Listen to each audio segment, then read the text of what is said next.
پیک اولو میریزم به سلامتی نبودت. بعد من با هر کی هر جا اگه مس کردی حرومت. پیک دومو میریزم به سلامتی چشمات. بعد من باشه حرومش هر کسی مس کنه باهات.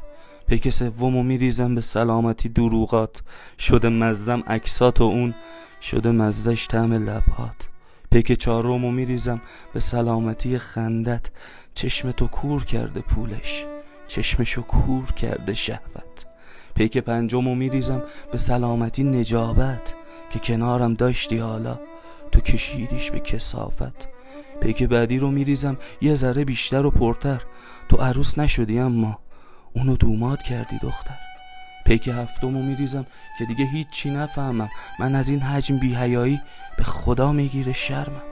پیک هشتمو میریزم که چشام 2 تا ببینه، اون موقع شاید 2 تاشین یکیتون پیشم بشینه. بهم بگه بسته تموم کن انقدر نخور عزیزم، چون نمیخوام مسشه واسش جای پیک مزه بریزم. خوش باشیم با هم بخندیم بعدشم زود بره خونه، نه که مثل اون یکیتون شب جای غریب بمونه.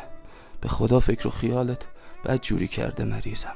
پیک بعدی رو میریزم که بتونم اشک نریزم، به امید این که شاید آخرین پلکو زدم من.